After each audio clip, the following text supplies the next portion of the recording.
Aujourd'hui, c'est comment développer son sens critique. Tout à fait. Avant de développer ce thème, je souhaiterais poser 3 questions à vous, s'il vous plaît. La première question est une question d'actualité. Et vous allez me répondre par vrai ou faux. La Côte d'Ivoire a attendu 23 ans avant de remporter la CAN cette année. Vrai ou faux? Elle a attendu 23 ans avant de remporter la CAN, oui. C'est vrai. Donc c'est vrai. Oui. Deuxième question, ça c'est une question de géographie. La ville de Korogo est située au nord de la Côte d'Ivoire. Vrai ou faux? Oui, c'est vrai. Troisième question, une question d'histoire. M. Alassane Ouattara est le premier Ivoirien à avoir été nommé Premier ministre de Côte d'Ivoire. Vrai ou faux? Oui, c'est vrai. Alors, vous venez de répondre vrai aux 3 questions qui ont été posées. Moi, il y a quelque temps, j'aurais répondu exactement comme vous, parce que c'est ce que tout le monde croit. Avoir l'esprit critique, c'est justement cette capacité que nous avons à collecter les informations, à les analyser, les interpréter et les comprendre, en vue de démêler le vrai du faux. Parce que justement, dans les 3 réponses que nous avons données, elles sont 3 fausses réponses. Non. Je vais vous... Ne dites pas ça. Exactement. Et je vais vous dire tout au long de mon exposé que ce ne sont pas 3 bonnes réponses. Mais comment parvenir justement à développer cet esprit critique qui nous permettra de pouvoir démêler le vrai du faux? On lit les journaux, on voit à la télévision des informations, pêle-mêle, mais parmi ces informations, il y en a beaucoup qui ne sont pas exactes. Mais il est important pour nous, leaders ou orateurs, de pouvoir distinguer ce qui est vrai, ce qui est faux, afin de pouvoir prendre une bonne décision.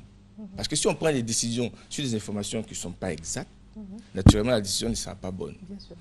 Donc, la première chose qu'il faut faire, c'est de s'informer. Lire, s'instruire, converser avec des amis, avec des intellectuels, pour pouvoir enrichir sa connaissance. Et quand on s'informe, on se rend compte, par exemple, que le président, enfin, M. Alassane Ouattara, a été nommé Premier ministre, c'est vrai, en 1990, mais avant lui, le président Félix Houphouët-Boigny a été nommé en 1959 Premier ministre de Côte d'Ivoire. Mais ça, c'est l'information. Et si on s'arrête à cette information, on se rend compte qu'on n'a pas tout à fait la bonne réponse. Tout à fait, oui. Parce qu'avant le président Félix Houphouët-Boigny, M. Auguste Denis a été nommé, et lui, c'est lui le premier Ivoirien à avoir été nommé Premier ministre de Côte d'Ivoire. Donc il faut s'informer. Deuxième élément, il ne faut pas prendre des décisions de façon hâtive. Parce qu'en général, quand on prend une décision sur un coup de tête ou bien de façon précipitée, on regrette très souvent. Donc prendre le temps de la réflexion avant de prendre une décision. Réunir tous les éléments de fait avant de pouvoir se prononcer ou prendre une option. Après la prise de décision, il faut maintenant garder l'esprit ouvert. Quand vous avez, je dis que les réponses que vous avez données n'étaient pas exactes, vous êtes étonné. Parce que c'est impensable.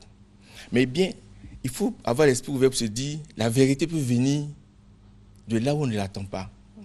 C'est parce que vous savez que la ville de Korogo est au nord de la Côte d'Ivoire que moi je vous dis que ce n'est pas exact. Vous avez dit non, ce n'est pas possible, parce que depuis l'école primaire, c'est ce qu'on me dit.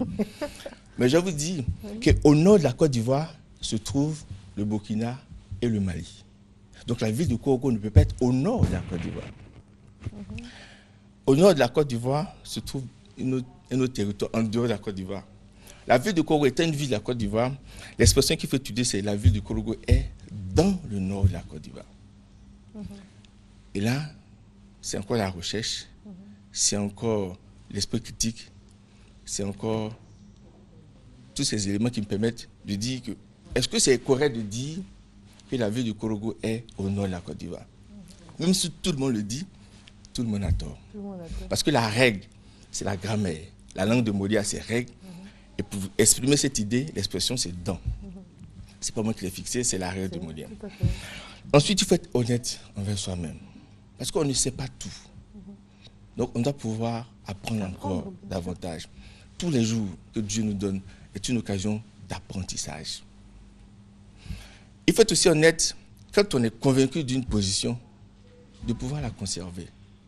Moi je sais par exemple, après mes recherches, après avoir déroulé le processus qui conduit à l'esprit critique, que la Côte d'Ivoire n'a pas attendu 23 ans. La Côte d'Ivoire a attendu 21 ans pour avoir la coupe cette année. Parce qu'elle a eu la coupe en 1992. Elle a conservé la coupe jusqu'en 1994 avant de la remettre en jeu. Donc c'est à partir de 1994 qu'elle espère cette coupe. Elle n'a pas eu jusqu'en cette année 2015. Donc ça fait bien 21 ans. Mais tout le monde dit, ça fait 23 ans qu'on a attendu. Non. Faut c'est pousser la réflexion, c'est la connaissance, c'est l'humilité. Exactement. C'est la recherche. C'est la recherche. Continue. Il faut toujours remettre en question une information qu'on reçoit. Même si elle vient d'une autorité. Par exemple, un professeur éminent en droit peut donner une information. A priori, comme c'est une autorité en la matière, on la prend pour vrai. D'accord. Mais il faut aussi avoir ce sens critique qui permet de dire, se poser des questions. Et si ce n'était pas vrai? Donc expliquez-nous pourquoi est-ce qu'on pense que c'est le président Alassane Ouattara qui était Premier ministre, qui a été le premier Premier ministre? Parce qu'on a vu en 1990 le président Houphouët-Boigny le nommer Premier ministre. C'est vrai. Mais on ne s'est pas posé la question, que s'est-il passé avant? On ne se pose pas des questions. Et quand on ne se pose pas ces questions, on n'a pas de réponse. Et on n'a pas l'esprit critique. L'esprit critique, c'est justement se poser continuellement les questions. Et un autre élément dans l'esprit critique, c'est de pouvoir distinguer un fait d'avec une opinion. Et très souvent, on mélange les deux et c'est dangereux. Le fait, c'est une situation vérifiable. Par exemple, je reviens toujours sur la même expression, vous portez une alliance. C'est un fait, c'est vérifiable, c'est démontrable. L'opinion, c'est de dire, vous êtes une femme mariée. Ça, c'est un point de vue. Parce que le port d'une alliance n'est pas nécessairement synonyme de statut de marié. Donc, l'opinion est une chose, le fait est une chose. En général, les opinions se reposent sur des faits. J'ai assisté à un débat au cours duquel l'un des débatteurs était pour la polygamie. On lui demande pourquoi êtes-vous pour la polygamie. Et il répond, moi je suis né d'un second mariage, une deuxième épouse. Et s'il n'y avait pas la polygamie, je ne serais pas né. Donc sa position, son opinion d'être pour la polygamie repose sur un fait. Mais il faut pouvoir apprécier l'opinion de cette personne par rapport au fait qui justifie l'opinion. Oui, tout à fait. Et distinguer un fait d'une opinion. Ça fait partie du processus de la pensée critique. L'autre élément, c'est d'être persévérant. Parce que on recherche l'information et parfois ça prend du temps. Si aujourd'hui vous devez faire des recherches pour savoir qui a été le premier Ivoirien à être nommé Premier ministre, il va peut-être falloir aller à la bibliothèque, sur Internet. Ça prend du temps. Peut-être il va falloir consulter les archives. Ça prend du temps. Il faut être persévérant, car la vérité finit toujours par triompher. Ensuite, être organisé. Parce que vous avez beaucoup d'informations. Vous devez les vérifier au nom de votre sens critique. Mais pour pouvoir les vérifier, il faut pouvoir s'organiser pour se dire, en ce qui concerne, par exemple, le Premier ministre de Côte d'Ivoire, j'ai l'information qui n'est pas le premier, mais qui est le premier? Donc ça, c'est dans mon tiroir, le temps de pouvoir trouver l'information. Et comme on est envahi par une multitude d'informations, il faut pouvoir s'organiser pour savoir à quel stade je suis dans le processus de recherche de la vérité. Et enfin, ce qui est le plus important, c'est toujours envisager toutes les possibilités. C'est-à-dire que, et ça c'est vraiment important, pour pouvoir prendre une décision, il est important d'évaluer toutes les possibilités. Il ne faut pas se cantonner sur une seule option. Par exemple, je reviens sur votre cas, vous êtes une personne qui porte une alliance. Systématiquement, la seule option qui se présente à moi, c'est qu'elle est mariée. Envisageons toutes possibilités. Et si elle n'était pas mariée, par exemple. Donc il faut pouvoir ouvrir son esprit à d'autres possibilités. Et c'est quand on a plusieurs possibilités, ou du moins toutes les possibilités rassemblées, qu'on prend la meilleure des décisions, la meilleure des options. Mais des fois, est-ce qu'on ne se disperse pas à force d'entrevoir plusieurs possibilités? C'est sûr qu'on se disperse, c'est sûr qu'on élargit le champ d'investigation. Mais cela présente l'avantage d'arriver à une décision la meilleure.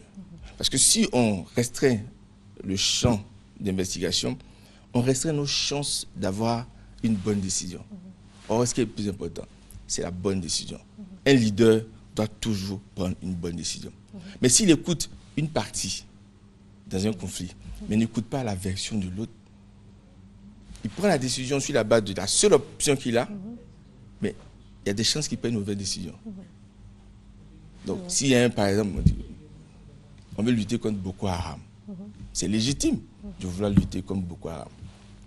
Mais si on prend la décision de lutter contre Boko Haram seulement sur la base de ce qu'on entend à la radio, des massacres de Boko Haram, des meurtres, des crimes de Boko Haram, on n'a qu'une seule option, aller les fusiller, les combattre.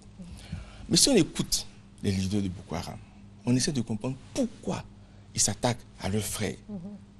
Peut-être que dans cette démarche, on aura d'autres informations qui vont nous permettre, non pas de les excuser, bien de les tolérer, mais d'avoir une meilleure approche dans la solution du problème. On ne sait jamais. C'est pour ça qu'il faut s'ouvrir à toutes les possibilités, parce qu'on se donne les meilleurs moyens de prendre les bonnes décisions. Voilà. Très bien, c'est tellement intéressant, riche, ce que vous dites. Vous pouvez revenir sur les 9 points. Les 9 points. Premièrement, s'informer. L'information. S'informer, s'instruire, se cultiver, c'est le premier élément. Deuxième élément, ne pas prendre des décisions hâtives. Prendre le temps de la réflexion. Troisièmement, avoir un esprit ouvert. Être disposé à accepter autre opinion. Tolérant. Quatrièmement, toujours se poser des questions. Vous avez dit que M. Alassane Ouattara était le Premier ministre. Sur quelle base vous affirmez ça? Il va me dire, non, j'ai entendu à la télé. La télé est une information fiable. Se poser des questions, ça permet de remettre en cause et d'aboutir à la réponse. Ensuite, ça va distinguer un fait d'une opinion. Les faits sont vérifiables, démontrables. Les opinions, c'est les sentiments des personnes, mais qui reposent sur des faits. Il ne faut pas comparer les deux. Et ensuite, être persévérant, parce que la recherche de la vérité prend du temps. On dit souvent que la vérité prend l'escalier et le mensonge prend l'ascenseur. Mais tôt ou tard, la vérité finit par attraper le mensonge. Il faut être organisé parce que nous sommes en train de chercher une multitude d'informations. Il faut avoir une démarche pour pouvoir aboutir à la vérité. Et enfin, envisager toutes les options. Parce qu'il y a c'est toujours plus avantageux d'envisager plusieurs options. On prend ainsi de meilleures décisions. Voilà. Très bien. En tout cas, on revient à vous pour la conclusion. Juste pour nous le temps de passer une page publicitaire.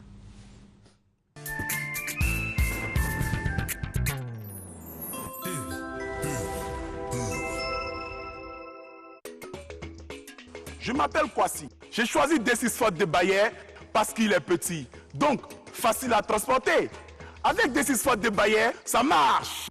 J'utilise une monodose de D6 Ford pour une surface de 400 mètres carrés. Mes oubliés ne se fatiguent plus et mon champ produit beaucoup. D6 Ford est un produit Bayer Corp-Science distribué par RMG. D6 Ford, si c'est Bayer, c'est bon.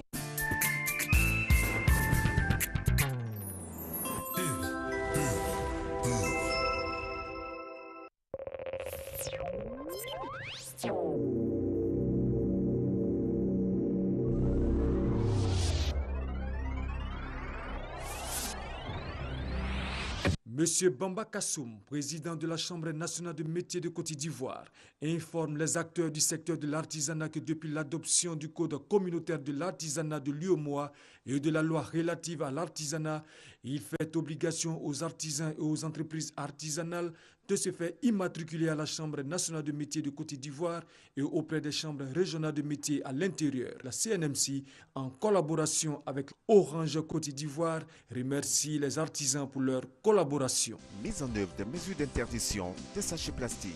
Le gouvernement rappelle que la production et l'utilisation des sachets plastiques, qu'ils soient biodégradables ou non, aux caisses des grandes surfaces et des commerces de proximité, dans l'alimentation de rue, notamment les sachets d'eau, dont le transport de tout type d'articles et de marchandises sont formellement interdites. Tout contrevenant à cette mesure d'interdiction s'expose au paiement des fautes amendes et à des peines d'emprisonnement conformément à l'article 328 du Code pénal. Afin de permettre à tous les citoyens de notre pays d'entrer dans l'ère numérique, l'ANSUT lance le projet Un citoyen, un ordinateur, une connexion sous l'égide du ministère de la Poste et des Technologies de l'Information et de la Communication. Pour que tous les Ivoiriens puissent acquérir un ordinateur ou une tablette et une connexion Internet à prix réduit. Avec le lancement du projet Un citoyen, un ordinateur, une connexion, l'État travaille pour vous. Vivre au Canada, oui c'est possible. AC Canada, une firme spécialisée en immigration francophone pour le Canada depuis 19 ans, présente dans 14 pays, ayant contribué à l'émission de plus de 35 000 visas, vous accompagne jusqu'à l'obtention de votre visa de résidence permanente au Canada. Un service d'équivalence de vos diplômes pour faciliter votre insertion professionnelle et un service pour vous accueillir et vous assister pendant les 3 premiers mois de votre arrivée au Canada. Avec AC Canada, l'immigration ça marche et c'est prouvé.